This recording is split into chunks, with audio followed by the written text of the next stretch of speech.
Hello, everybody. Hey, Easy. Hey, Cider. Hey, Malogify. Hey, something or other Exodus. Sorry, I can't pronounce that. I think it's Evgeny, something like that. Neil Martin. How's everyone doing today? So, I've explained this like riffer thing a few times in videos before. I want to recreate, not something similar, but I kind of want to create a granular, a generative system using just the Bitwig grid. Obviously, grid does do some things a little bit differently to our sort of traditional modular synths, but I think there are some, reasons why I think it's particularly interesting. For example, a grid allows for MPE and polyphonic things, which with traditional modular is a lot harder to implement. So I think we can maybe take advantage of a little, maybe some of those elements today. But I think I want to discuss some basics of a generative patch. So let's just go ahead and drop in a grid.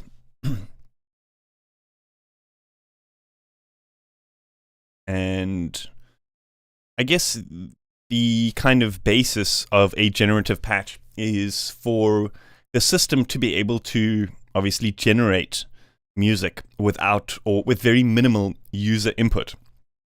So whether that is generating the notes themselves, generating the rhythms, I think there's various interesting ways we can kind of shape a system which is going to then kind of play music for us. I think there's particularly interesting reasons why we would do this. Obviously, there's people out there that, believe, generative music isn't as much real music as other music and that kind of thing because of the fact that there's less user input. But I think at the end of the day, the amount of user input that it takes to determine all of these factors in which the machine plays, I think is enough user input for me to personally to kind of determine whether it's kind of real music or not. So I think it's very interesting to kind of, in several forms, to kind of break the rules of traditional music in the fact that we can maybe work outside of the grid, both in terms of the rhythm and in terms of the pitch, certain things like that. I traditionally like to keep within a single realm. So for example, if we're going to be doing completely randomized pitch, then it helps to have a rhythm that is kind of sensible. If we're going to be doing completely randomized rhythms and time signatures and structures, then it might help to have a pitch that's kind of sensible. And that way, you're kind of half breaking the rules, but at the same time, there is still kind of some musical backbone there to kind of keep the ear entertained, I guess. So, generally speaking, I like to kind of randomize the pitch, but maintain a specific scale or something like that. Exactly, easy. That's just what people say who can't make interesting generative patches. I couldn't have said it better myself, dude. So here in the pitch category, we actually have a quantize. And what this allows us to do is either punch in notes, and it's only going to send through modulation on those notes, or we could use this pre-chord, as they call it in the grid. And what this then allows us to do is to take pitch from the note input of the channel and quantize to only that note or specific notes in that chord that you determine. So this is cool, for example, if we play...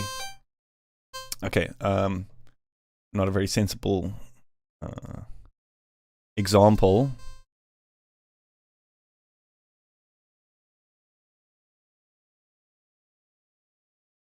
But anyway, you can see it kind of like snaps to the pitch of whatever's playing at that time. I prefer to kind of like determine the notes this way. For example, let's put in like notes from the C Phrygian scale. It's those. And then, for example, set this to this input. We can turn this off. Actually, it won't matter because we won't be sending it note information. And then if we turn this up and send this some kind of modulation, we're then generating pitch that way rather than actually sending it MIDI. So let's say, for example, just use... I'm going to use an LFO because this is interesting because you can make different kind of arpeggiator patterns and stuff by just using different LFO shapes. You can see it's kind of going a little bit wild here. What I'm actually going to do is maybe just turn this down.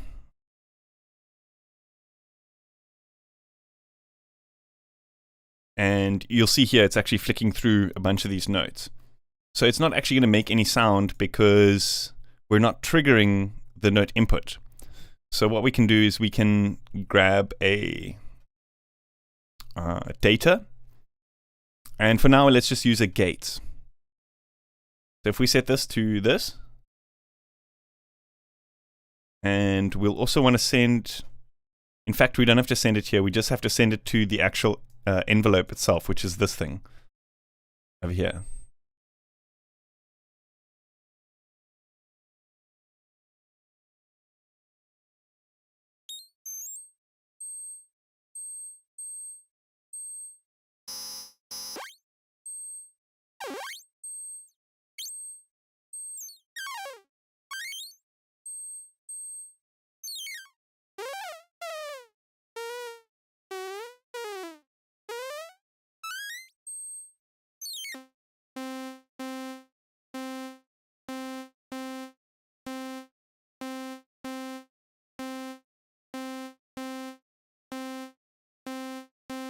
So you can hear the range of that pitch was obviously like way too much.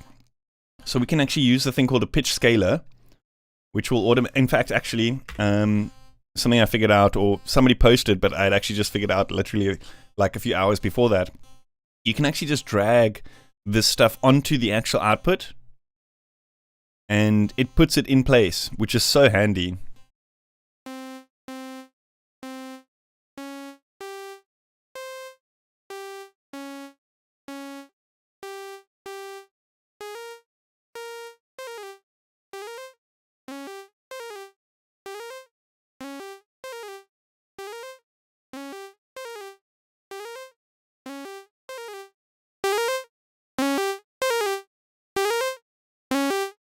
I'm going to put some reverb on this just so that it's not so...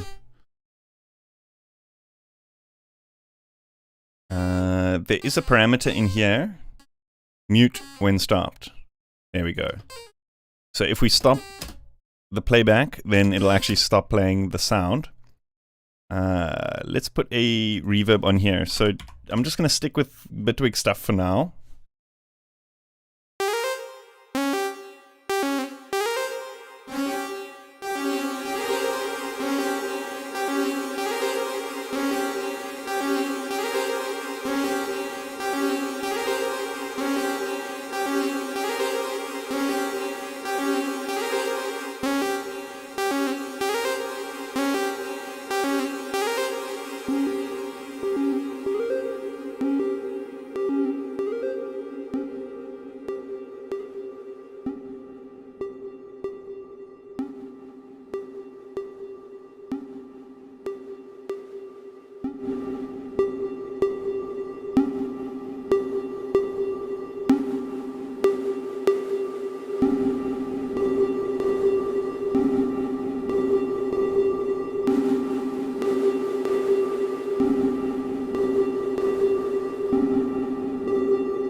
So what you can do is you can actually just right click on, for example, if there's an LFO, you can right click on it and turn it into a sample and hold. If it's a sample and hold, you can right click on it and turn it into a noise.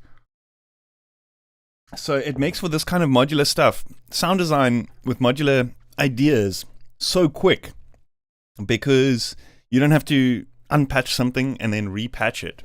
You just right click and change this certain module, and most of them have like a preset of modules that you would most likely change with. So for example, the union oscillator, we can swap this for a sine oscillator, for example, and it leaves everything intact.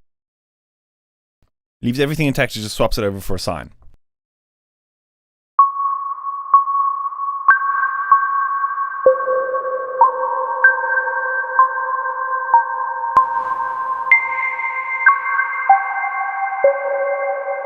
Yeah, also what we could do is let's set this to hold so that it's not actually going to trigger until it actually receives an input, and then just gate it with the same. And so that every time it gates, it's going to then create a new random value.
Oh my gosh, I just realized this. This is actually so cool. When you convert the module, it keeps the settings intact even. So like here, you see the gates? You see this rhythm? How fucking sick is this? When you switch it to probabilities, the rhythm is the same. Oh my gosh, that is so cool. Well thought out, Bitwig guys. Very well thought out.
Okay, we're getting there. We're getting there. So I'm still trying to figure out exactly how the whole like purple modulation system in the grid works, but as far as I know, this is a way of being able to modulate the phase of different stuff. So for example, like being able to slow down the way that things get re-triggered from the clocks and that kind of stuff. So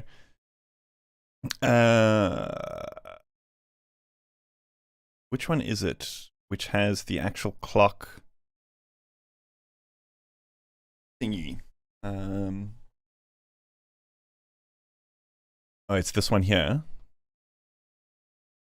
And so if we set, we also want to be able to modulate the actual clock, because that's where like the beauty of, for example, like a Krell patch and that kind of generative type of thing comes in, is when you can kind of generate different timing structures, but the same kind of pitch structures in the music. So let's, for example, I actually don't know if we're going to need this phasor. This is for turning pitch into time, if I remember correctly. This we can use to actually, yeah, change the speed of this, if I remember correctly. We just click this, and then it doesn't take the actual pre-chord, like the phase from the track. It will wait for this to actually send it phase.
I just gotta be right back, guys.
So, Bitwig also has a thing called the note grid, which is like a modular system, but kind of designed mainly for note generation. So I was thinking it might be interesting to take the modulate or the generation stage of this whole patch and move it over into a note grid. I wonder if we can literally just copy paste it. I don't see why not, because the devices, excuse me, are the same. would be note grid.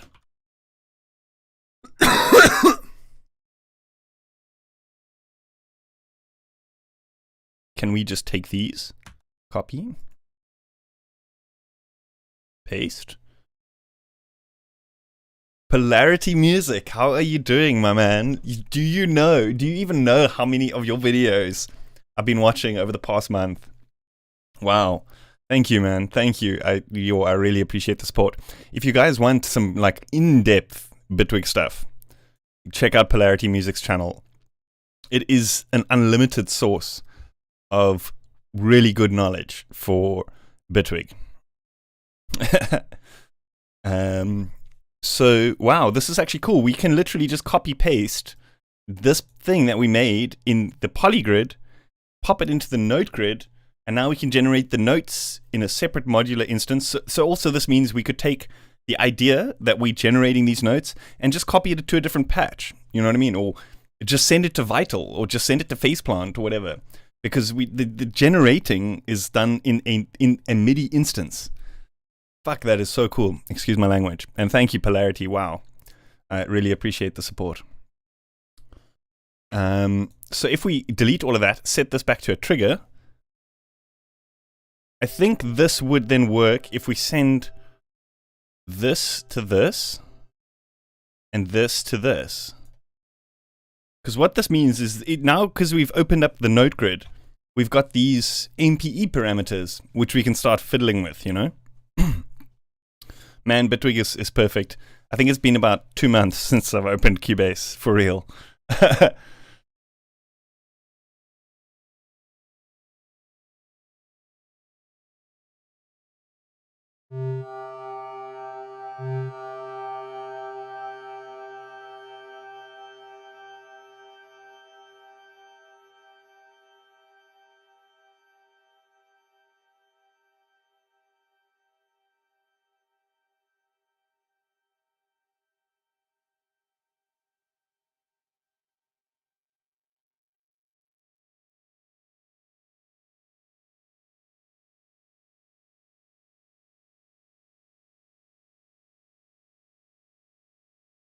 Man, maybe you can answer something for me while you're here. I seem to have run into already something here. So for note grid, do you need a note to be coming through for it to actually trigger? Because I can't seem to get it to just play. I'm sure that's making sense. Is it this? Never? Does that make sense? No, it's not that. Free run. Yes, I do want that. So do you have to have one note going in to actually trigger it?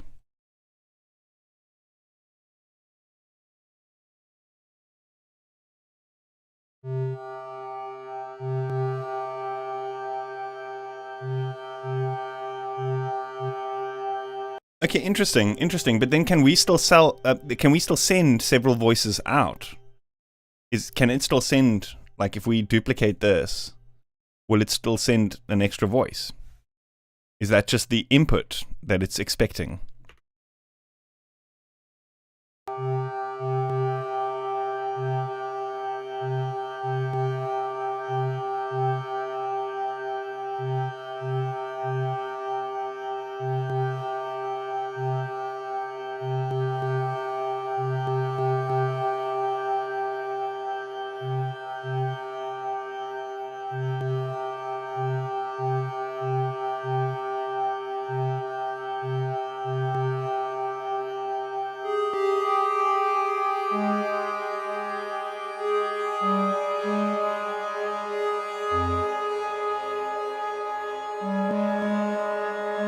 That is so killer.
Yo, man, how was Boom? Damn, I'm so jealous. I'm seeing all the pictures people are posting. Damn. One day, I'll see you guys there.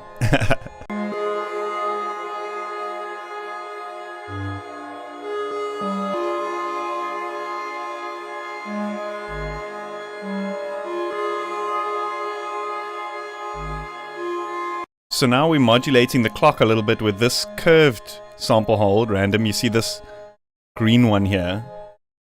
I also love the fact that when you change the color of the module, it changes like the readout of the scope. So it does all that mapping and everything, like visual stuff. It does automatically, which I just love. It's so handy. For example, like here, we can change this to white, and then it'll show up as white on the oscilloscope. Collective intelligence, my dude. How you doing? That's a derogatory term for Bitwig users, dude.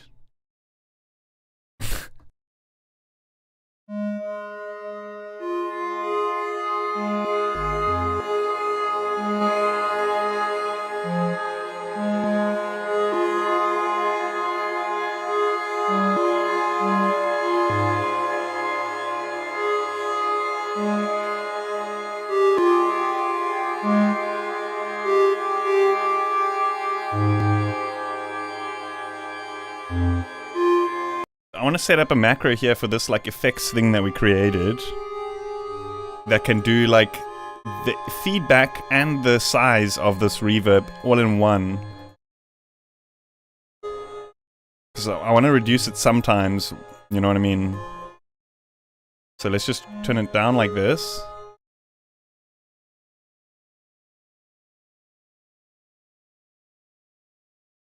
Yeah, that's good.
Asti Fassi, I think it's on special at the moment.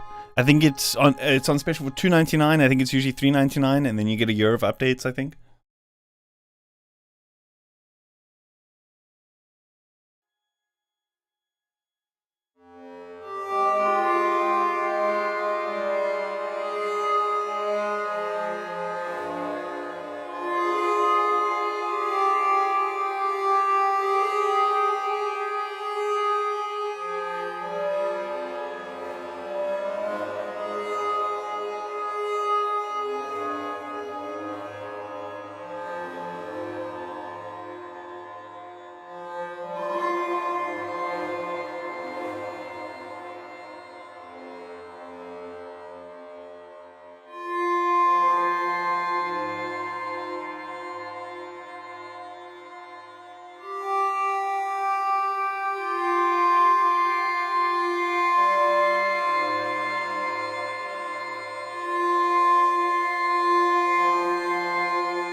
Damn, that sucks.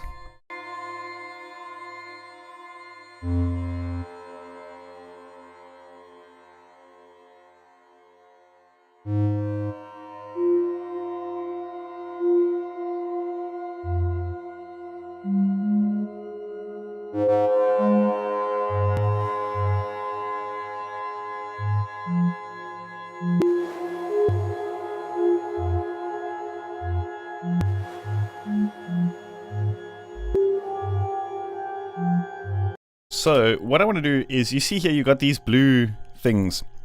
These are okay, so this one is velocity, this is brightness, not sure what the briefcase is supposed to be, pressure or something.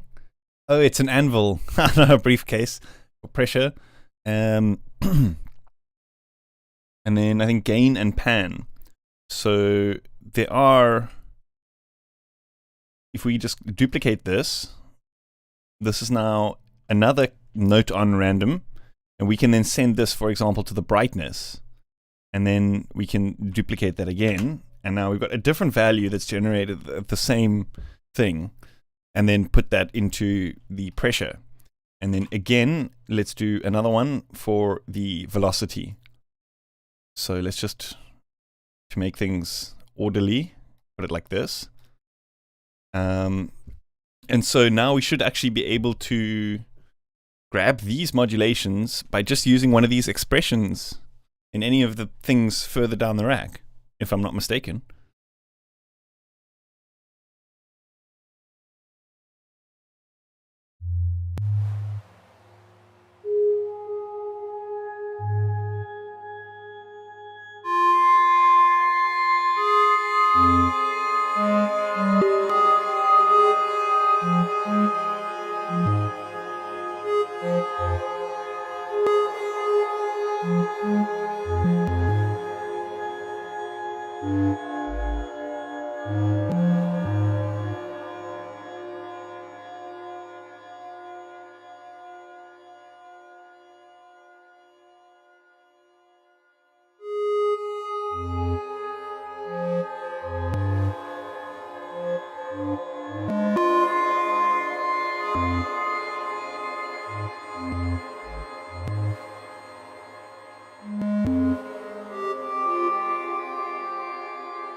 Can you see how those are all lighting up? That's the different kind of modulations that are being generated.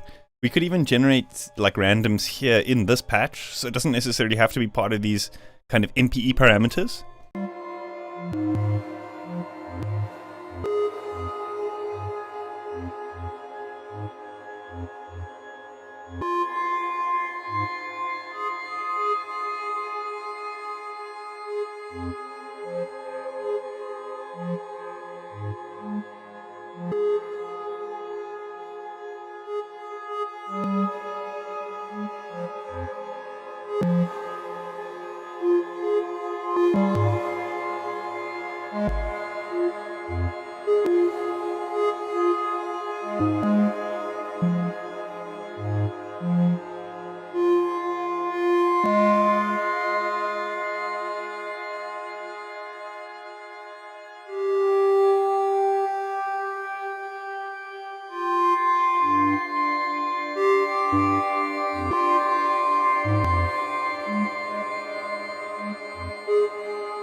I love the fact that you can like have the effects as part of the kind of whole thing, because you can just apply this expressions parameter, send through this kind of, I say MPE, but there's only one note going at a time, but like, you know, the poly pressure and those kinds of things, you just send those parameters through from the note FX, and everything is kind of just like one patch.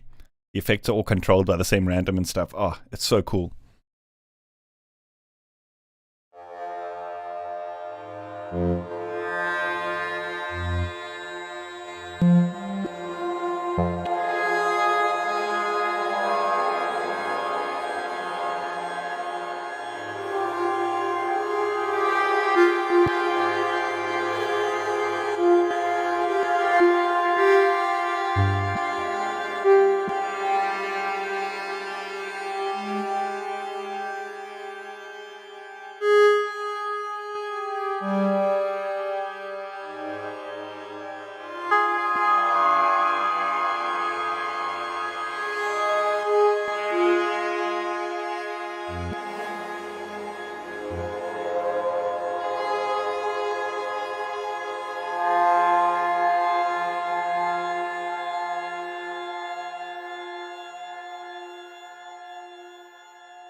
Oh, that's cool. I wonder if there's a way we can kind of maybe build some kind of sequential switch in which we can change the, like, switch between different oscillators. I remember seeing some kind of thing which allowed us to switch between things.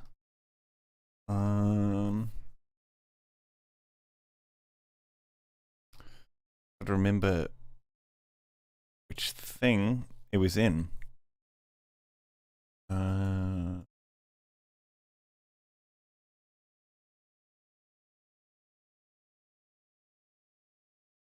Is this one, I think. So if we have an input going here, then we can use something to select between different oscillators. So we could just duplicate this, send this here, and then just change this to like a wavetable. Let's use a glossy wavetable. And then for now, we can actually just use a switch button. Just pop it there. You can actually modulate these buttons. Check this out. If you put like a random here, you can randomly switch the button. How cool is that? So it's like, I just imagine in my head like a robot just like hitting a button randomly. Anyway. So you can modulate the actual button, which is pretty cool.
Ooh, that's the one.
Holy shit! This where did this come from, dudes? Like, it's Portal.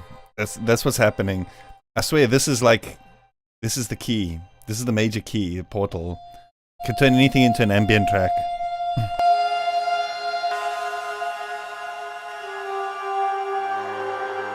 Okay, well, it's like Portal and some.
So now if we select this pre-chord here and like turn off this quantizing, what happens then is it allows us to actually play a chord or choose notes, and it's going to only quantize to those notes.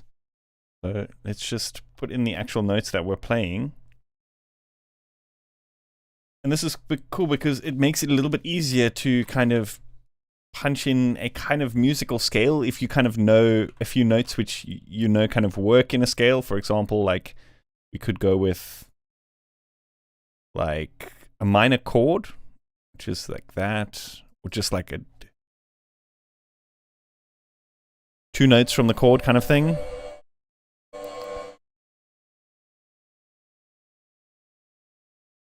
Sounds good. Hey Uju, how you doing? No, Bitwig is not free.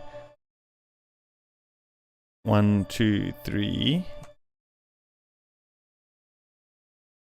So if we duplicate this to, is that the third? 1, 2, 3, and then an octave up. This could be pretty cool, I think.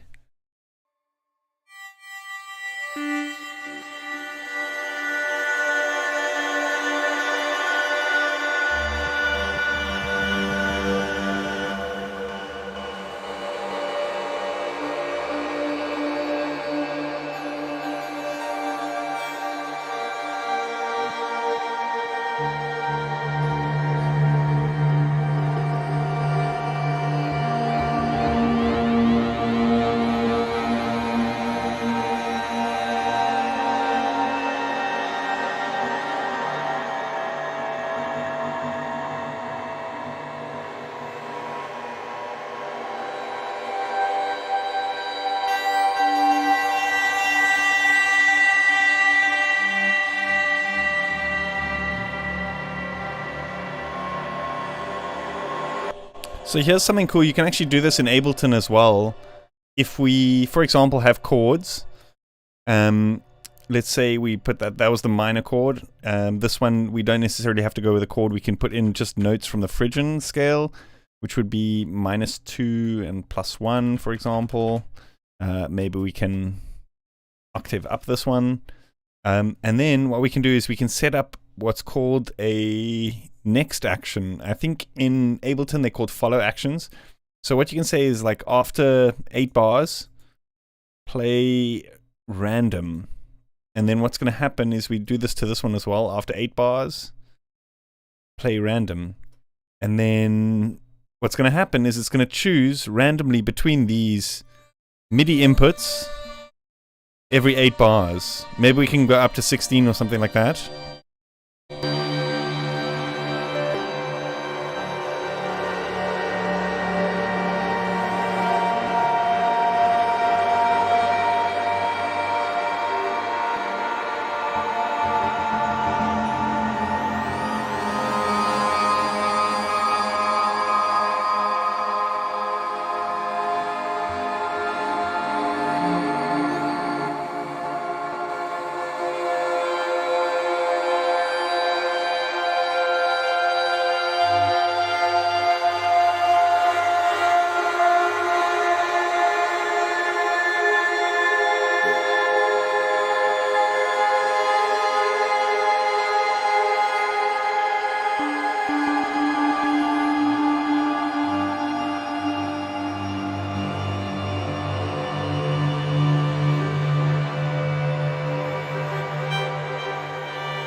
I don't know if this next chord will work, but let's hope and pray.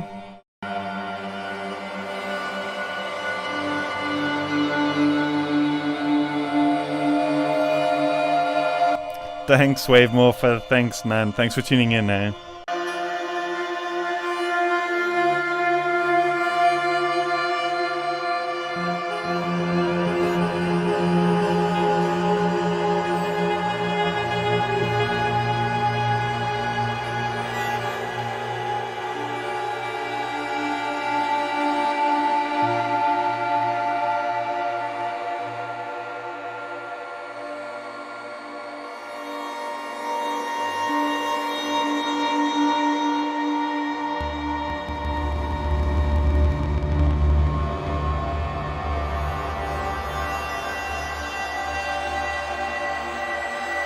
You know what I was thinking could be really cool, actually, is to create some kind of generative effects.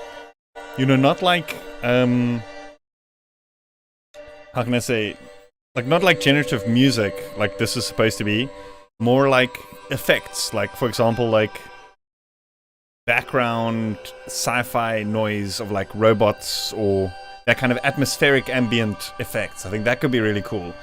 So maybe we can look at some kind of grid patch that can kind of do that kind of thing alongside this patch. I think that could be really interesting. Let me maybe EQ this a little bit though, because I think there's certain places where it gets a bit much.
Thanks, man. That's pretty cool.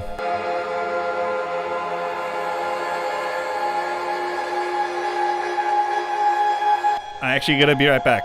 I need a refill. I will see you guys in 2 minutes.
Okay, let's make some sci-fi effects type of things.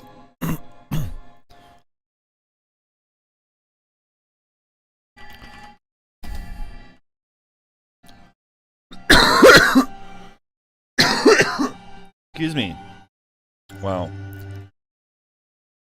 Maybe we can start off with just something simple, like just a click. Maybe we can actually reduce the volume of this for a little bit. I was thinking, you know, also because this is Bitwig allows you to like nest things. We could, for example, or have like maybe a string sound being triggered every now and then at the same note that's coming out of here. So we could either do that by, you know, adding a layer here into this channel, or we could, for example, add another track. Let's go with like UVI workstation or something like that. I'm just going to find a string sound. Type string.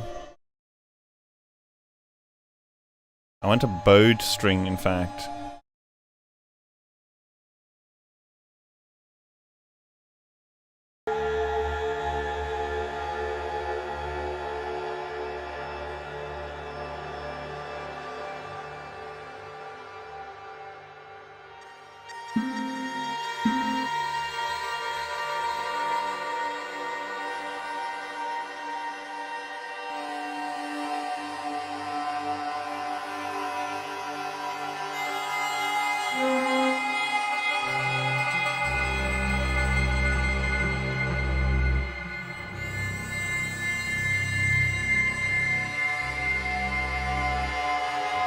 Have like one of those low bows kind of string sounds playing every now and then. So what you can do is you can actually set up a note receiver to grab the information from that generative note effect. So it should now play the notes. Why is it not working?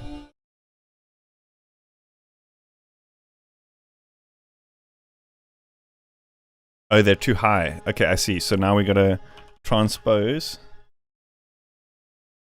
and turn it down a few octaves.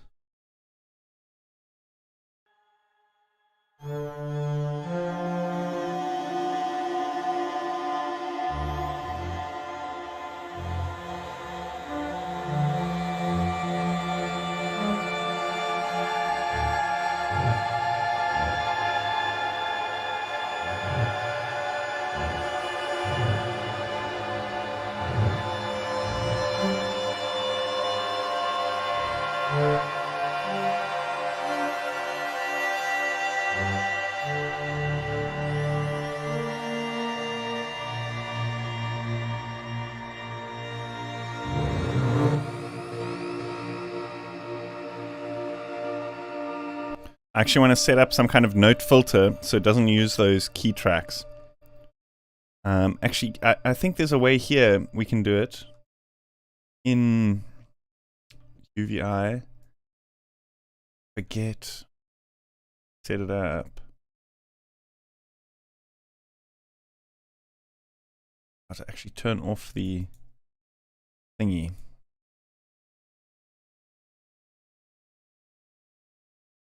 Now, how do I get out of this? But we could just set up like a note filter after the transpose, and then don't allow any notes below C0. and then it won't trigger any of those key switches.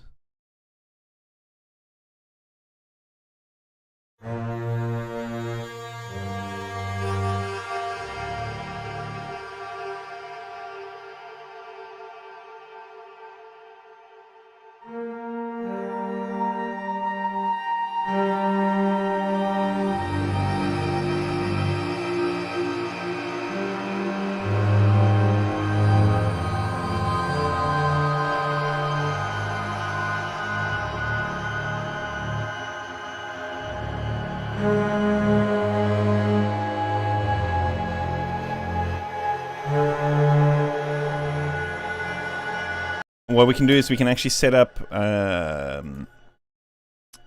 humanize here, and we can turn the chance down to like 30% or so. And so only like 30% of the times it'll actually trigger one of those, and then put like a reverb on there or something.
It's a good question. I think any kind of like of those big like black hole, any of those type of reverbs, I think is a good replacement for it.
Oh, there we go.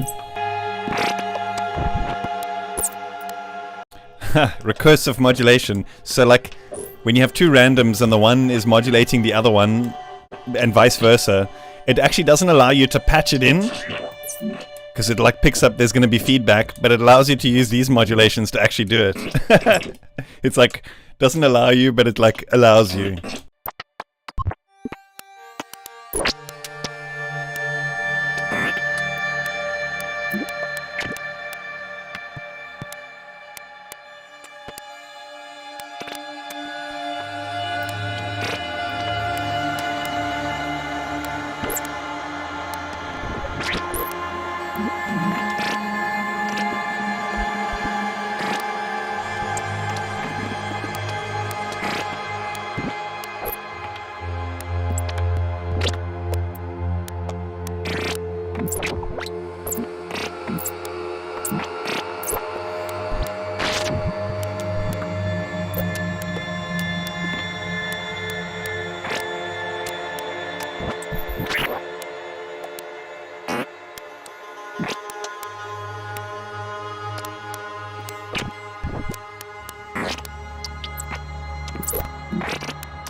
So another really cool thing to create like weird sounds is to use either like a comb filter or where's the all pass filter? Oh, it's under delays. So you can actually make stuff that's kind of similar to. Okay, we need to. This needs to be on. Surely that'll stop it. Oh no, it's just going. We need some kind of like I guess we could just turn it off. What was I saying? Oh, we could create all pass what's the thing? Disperser type effects. Where was I? Delay. All pass. You can actually put like a bunch of them. Let me actually just put this one on that one and then on that one's output. And let's say, for example, let's take the enveloped output, send it to the all pass, and then create a new channel here.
I believe a all-pass filter is just a delay. Everything is basically just delays.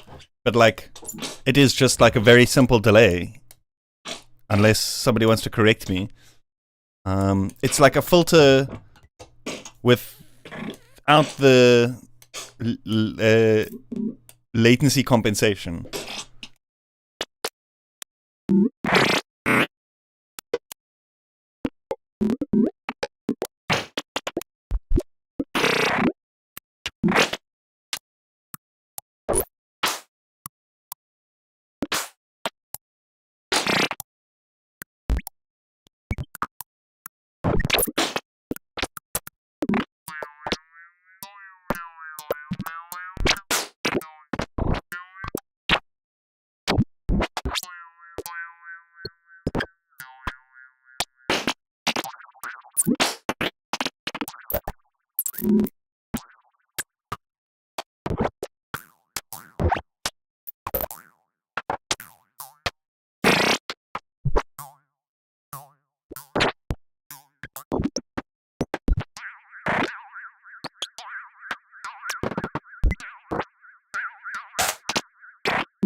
I'm sorry to the sound effects, I forgot about the music.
Trying to like make a kind of engine sound.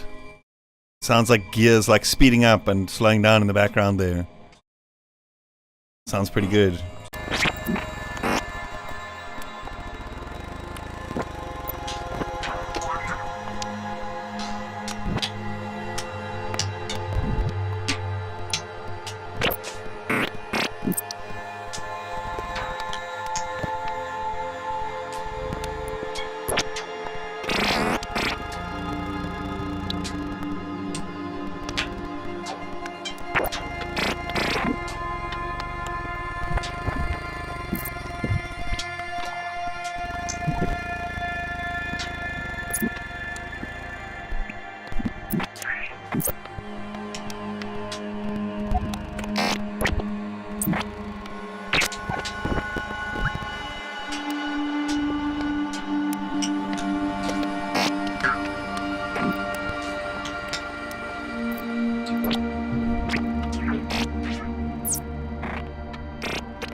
But the thing is, it's weird because, like, I'm busy streaming and my graphics card, like, thing is telling me that my CPU usage is at, like, 25%. So I think Bitwig's readout is, like, not 100% accurate in terms of the performance graph. Because, like, it's certainly not around 50% CPU usage at the moment. And we could probably start capping it out without really too many issues because of the way that it, like, very cleverly, like, turns modules on and off and stuff. Something I noticed about the selector module is that it automatically disables devices that aren't being turned on with modulation and stuff, which is very clever because that saves on CPU already. So there's lots of little things in Bitwig which already make it, like, even if we are hitting 50%, in most other doors that would already be at a point where it's like, oh, okay, no, now there's issues, but it handles, hey?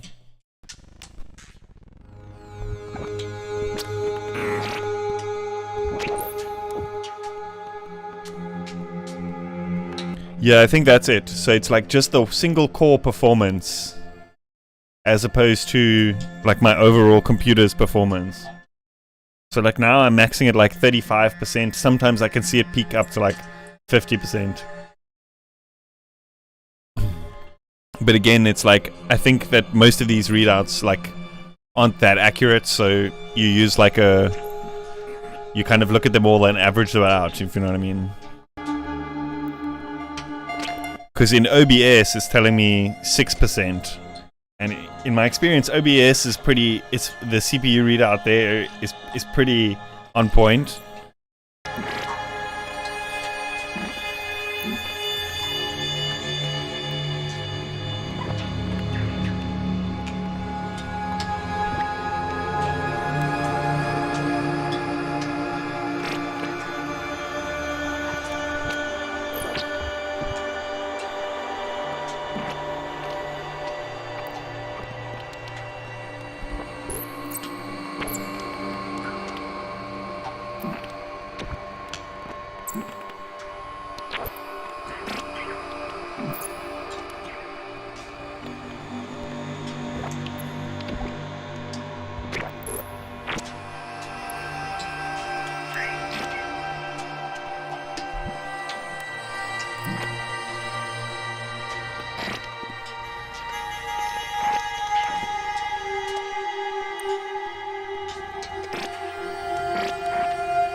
So now we can actually set up, I think there's buttons here.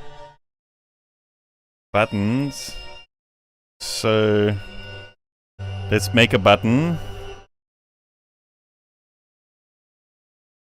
Okay, wait, let's put this in here and take this out here.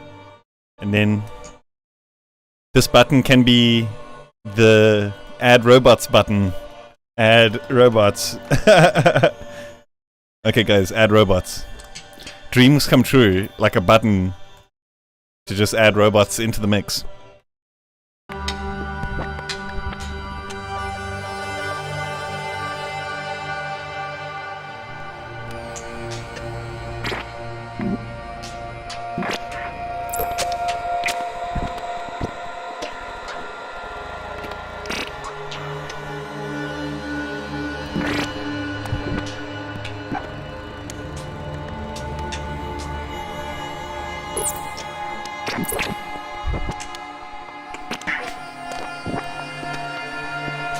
Now we need some kind of, I think, some kind of organic creature Like a add creatures button.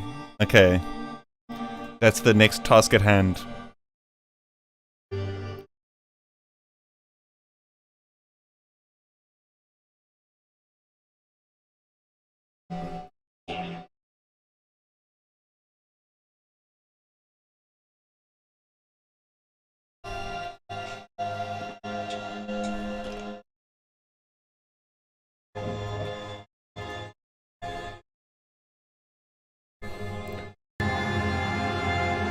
It was off that. I mean, we could also potentially put a random here and just randomly trigger the robots. I'm pretty sure that's how, like, some horror movies were created.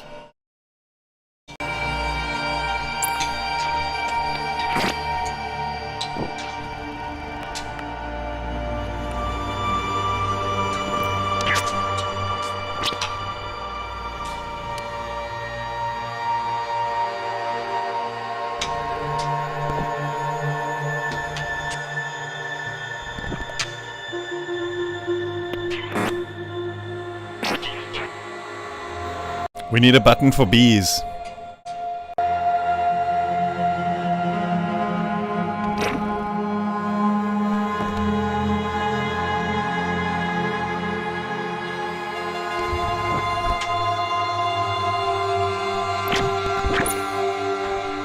Oh damn, you can't see the whole thing. No. Not the bees. No, you can't. Oh no, it's not gonna work. Oh well, we just said the bees.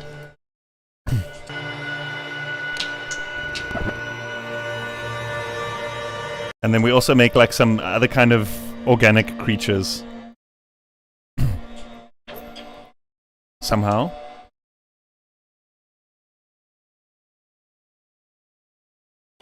Creatures.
I think I need another refill though, my tea is empty, so I will be right back.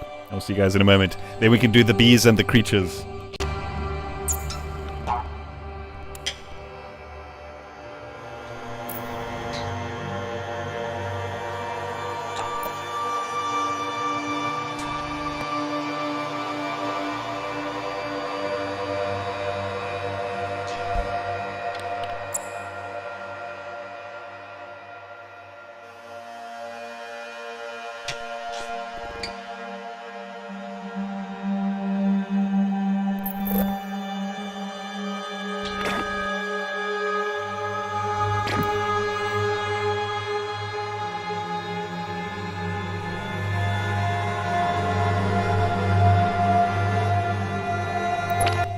I think, okay, I don't know if we can even get through all of this. Okay, I'll see you guys in a moment.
Okay, let's get into some creatures.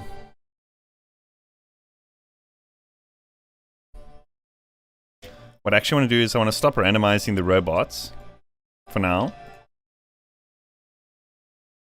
No, turn that off. And now we can start. I think the bees might be the easiest because I think that's just kind of like noise that's like floating around the stereo space. We'll probably want... Okay, there's a thing called a sum.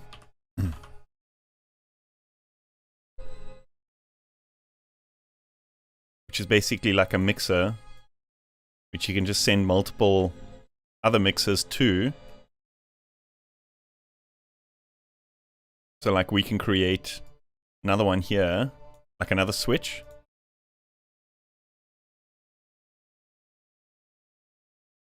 For the bees. You can actually call this one robots. Bees.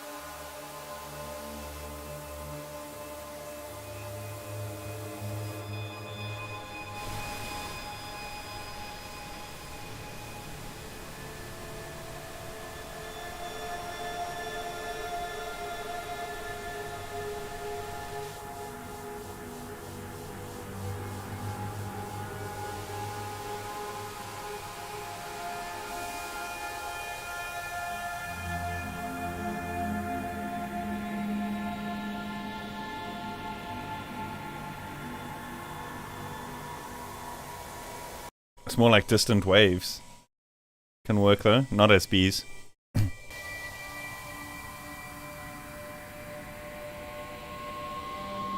That can be part of the mermaid sound, in fact.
Yeah, that's super realistic if it tunes up and down slightly to kind of simulate almost like a Doppler effect.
So what a Haas is just a very small delay between difference between the left and the right.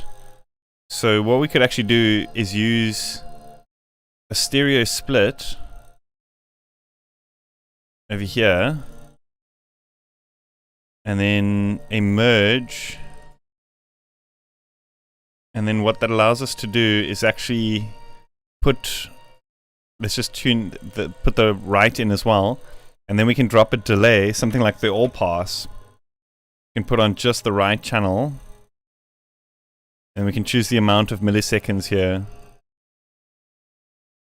to get like a Haas effect.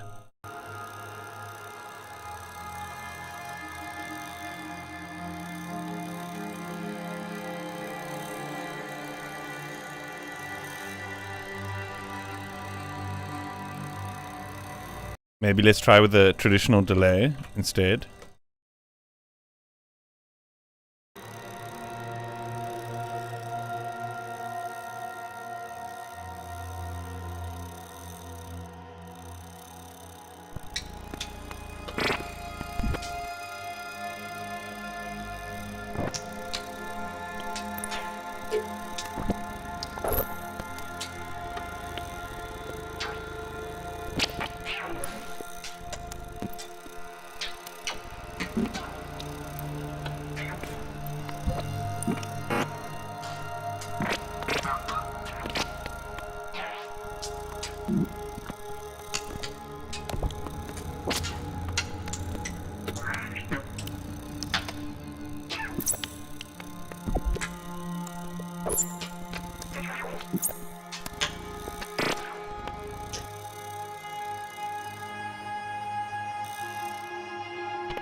I want to show you guys something really cool. Something really, really cool with the recorder. So let me just get an oscilloscope over here.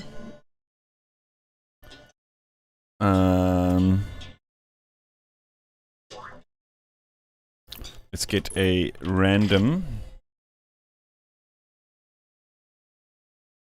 Let's put the modulation in here just so we can see on the scope like what it looks like.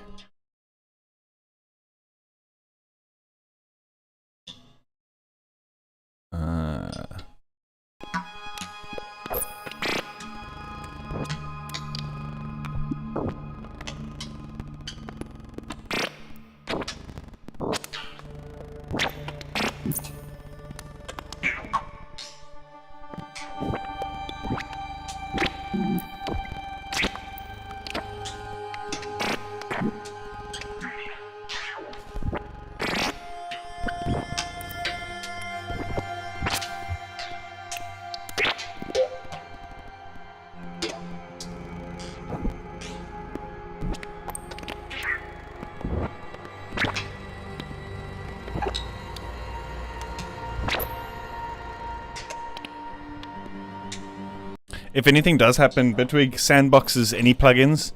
So if there's any crash, it just unloads the plugin. And you don't actually lose any saved work, except maybe in the preset. So I've never actually had... I mean, correct me if I'm wrong, unless you guys have seen like an actual crash on stream. Where it actually exits the plugin, the project, and you lose information. It sometimes will just...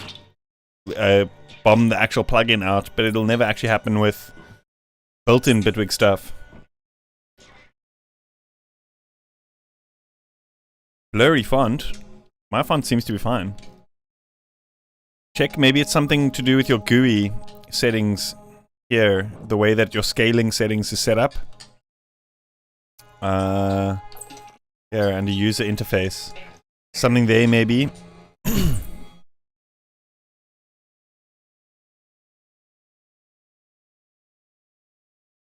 That's pretty crisp.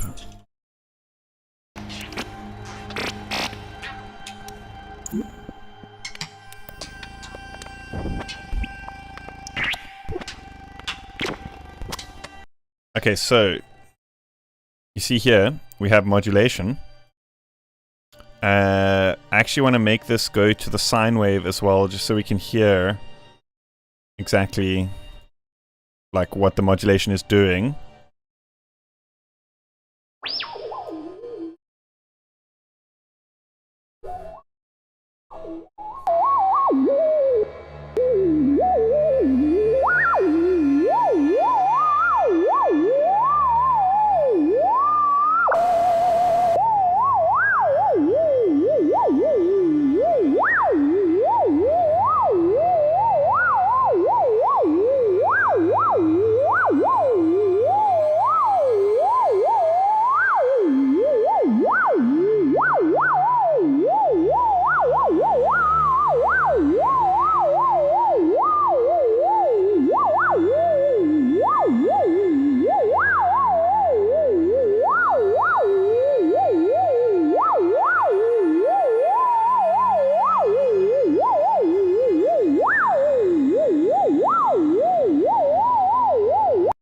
Are you seeing what happens there? It like records the modulation and allows you to play it back over and over again. So, what this means... Okay, I gotta stop it though.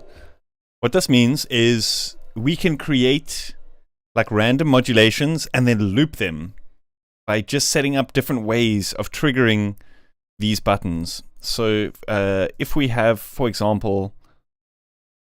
see, okay, so let's set up a button which is going to record and a button which is going to play. So if we go record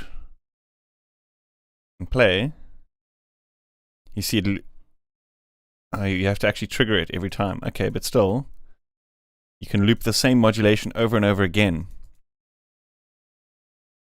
So that's really cool. Like you can use the like recorder that we technically know for like recording audio to record loops of modulation.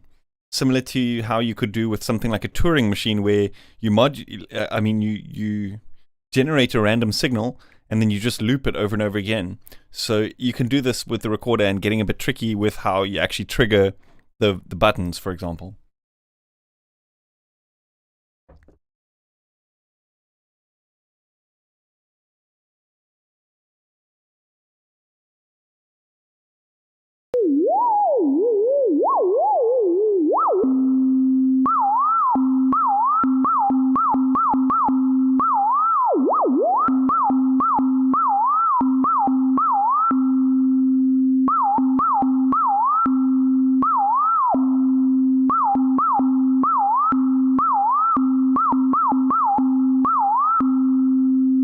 So that's cool for like bird calls, because birds will often do something it like sounds random, but it's like repeated. You know what I mean? So let's figure out how we're going to do this. This button situation. I reckon maybe having some kind of gate, and then we set it up so that there's like different times on these. So I'm just trying to think what would be the play. We're obviously going to want to trigger quite often.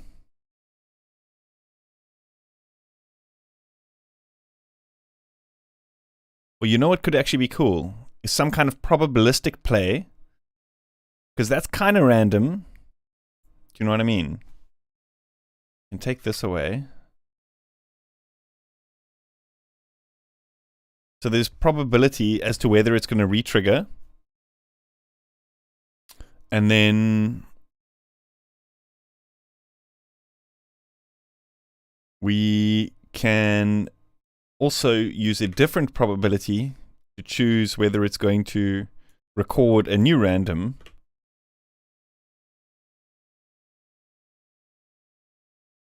That's cool. That's cool. And when it plays the random, we also want it to trigger some kind of envelope here, so that the sound actually opens and closes. So let's put this over here, and let's turn this off and set this to trigger that input. We should have something workable now.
Hey, the concept works, eh?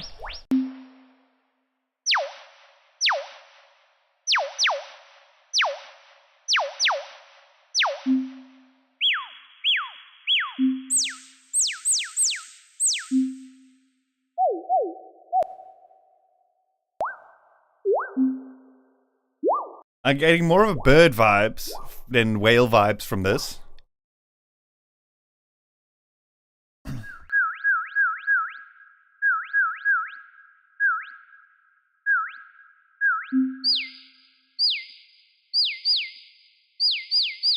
You know what? Actually, sometimes I heard the birds in my garden. They do the same thing. They'll go weep, weep, weep, but then they will do.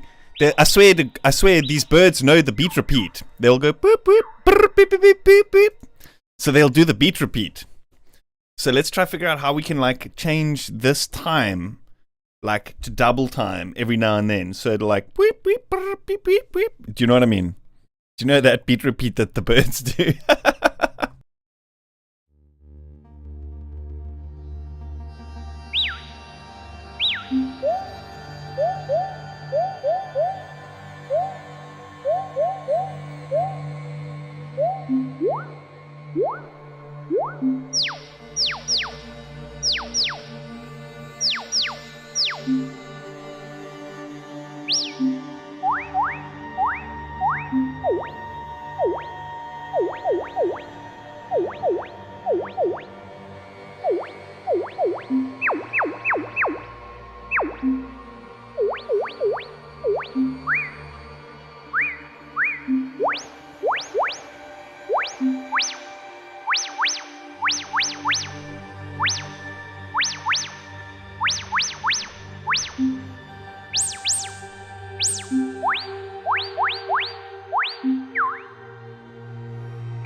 Oh, I was actually trying to find the other day. What is the slew limiter in Bitwig? Is it a rate reducer or something like that? How do we change the speed at which modulation is going? So for example, some of these pitch shifts are too quick in the bird sound. I want to slow those down. What is the slew? How do we do that? Is it slope?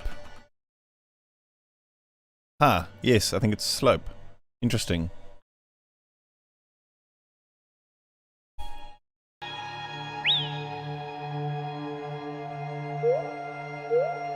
But it splits it in two. So it's like slope up and slope down, so you can change the speed. Oh, average?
Whoa, that's crazy.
Yeah, Bitwig's pitch shifter is wild as fuck.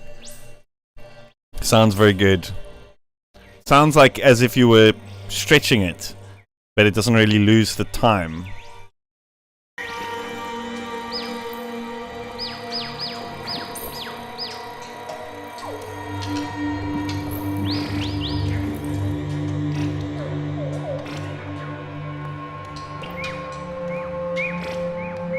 I think there's not enough panning on the birds, so they still feel a bit static.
Hey Cree, how are you doing? Yeah, man, I noticed you also.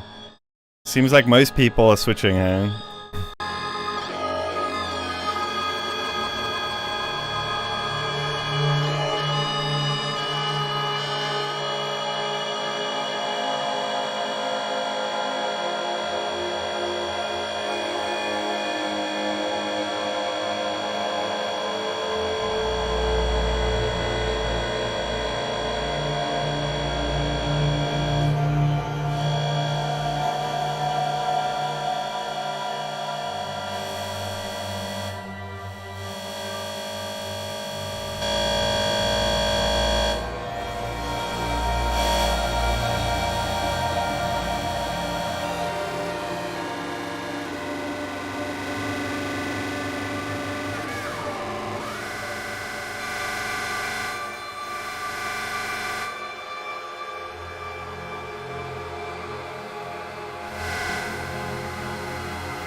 That's exactly what I'm going for. You know the vibe. Alien probes.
Okay, I think I'm gonna call it, guys.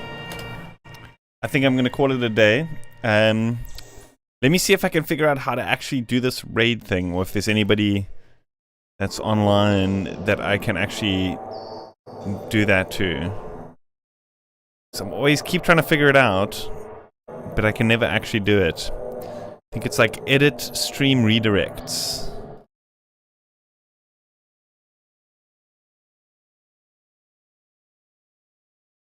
Yeah, I think Alchemy is live. If you guys want to see more Bitwig stuff, I will set up a stream redirect, so stay tuned. You guys are going to hit Alchemy and tell him I sent you. That's a must though. But yeah, I'll let this loop for another 2 to 5 minutes or so, and then I will probably see you guys in the chat there. Cheers.